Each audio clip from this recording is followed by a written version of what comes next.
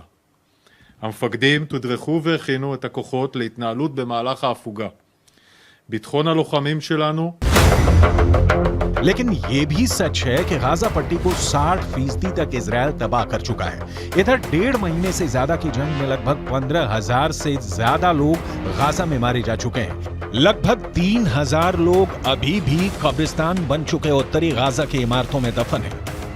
लगभग 50 दिन की जंग में इजरायली वायुसेना ने 35,000 से ज्यादा बम उत्तरी गाजा, दक्षिणी गाजा और वेस्ट बैंक पर बरसाए हैं। 70 से ज्यादा हमास के कमांडर मारे जा चुके हैं। इजरायली फोर्स ने हमास के इस्लामिक जिहाद परिषद के मुख्यालय, कमांड सेंटर, सैन्य परिसर, दर्जनों launcher pad, anti tank post और वॉच टावर को मलबे में बदल दिया। इस दौरान फिलिस्तीनी इस्लामिक जिहाद आतंकवादी संगठन के सैन्य मुख्यालय को भी नष्ट कर दिया गया। इसके अलावा आईडीएफ ने हमास के कई बुनियादी ढांचे को भी बर्बाद कर दिया। इधर हमास के टॉप कमांडर इस्माइल हानिया ईरान के साथ मिलकर इजरायल से लंबे युद्ध की जबरदस्त तैयारी कर रहे हैं। जरा इन तस्वीरों को देखिए। हमास के नेता और टॉप कमांडर इस्माइल हानिया ईरान के विदेश मंत्री हुसैन अमीर अब्दुल्लाहियान के बीच एक जबरदस्त मीटिंग हो चुकी है। दावा किया जा रहा है कि कतर की राजधानी दोहा में हुई इस मीटिंग में ईरान ने हमास की लीडरशिप को साफ कर दिया है कि ईरान इजरायल के खिलाफ जंग में उतर चुका है। अब ईरान की बेतहाशा सैन्य ताकत हमास की ताकत बन गई है। यानी गाजा में इजरायल को सिर्फ हमास से नहीं बल्कि ईरान की सेना, लेबनान के हिजबुल्लाह लड़ाकों और हमास के सुरंग जिहादियों से जंग करनी पड़ेगी। אני כבר רואה את האזרחים של עזה הולכים עם דגלים לבנים לאורך החוף ונעים דרומה. וחיזבאללה גורר את לבנון למלחמה שעלולה לקרות. והוא עושה טעויות. אם הוא יעשה טעויות מהסוג הזה כאן, गाजा में एक एक बम का बदला लेगा ईरान। लेकिन वहीं दूसरी तरफ इजरायली सेना के हौसले 7वें आसमान पर पहुंच गए हैं। जरा देखिए कैसे। इजरायल की एयरफोर्स के चीफ मेजर जनरल टोमेर बार ने एक टीवी चैनल पर ऐलान किया कि जरूरत पड़ने पर पूरे मिडिल ईस्ट में कहीं भी बम गिराए जा सकते हैं। इजरायली वायुसेना प्रमुख की ओर से आए इस बयान को खास तौर से ईरान और हिजबुल्लाह के लिए चेतावनी की तरह देखा जा रहा है। इजरायल की वायुसेना चीफ ने कहा है कि हम हमास पर चौतरफा हमले कर रहे हैं, उसको जमीन पर और जमीन के नीचे मार रहे हैं। हमारे जवानों ने हजारों आतंकवादियों और उनके ठिकानों पर हमला किया है। हमने हमास को खत्म करने की कसम खाई है और हम उनको चुन चुन कर खत्म करेंगे। हमास के किसी भी ठिकाने और मददगार को नहीं छोड़ा जाएगा। इजरायल की वायुसेना पूरे मध्य पूर्व में जहां भी जरूरत होगी वहां कार्रवाई के लिए पूरी तरह से तैयार है।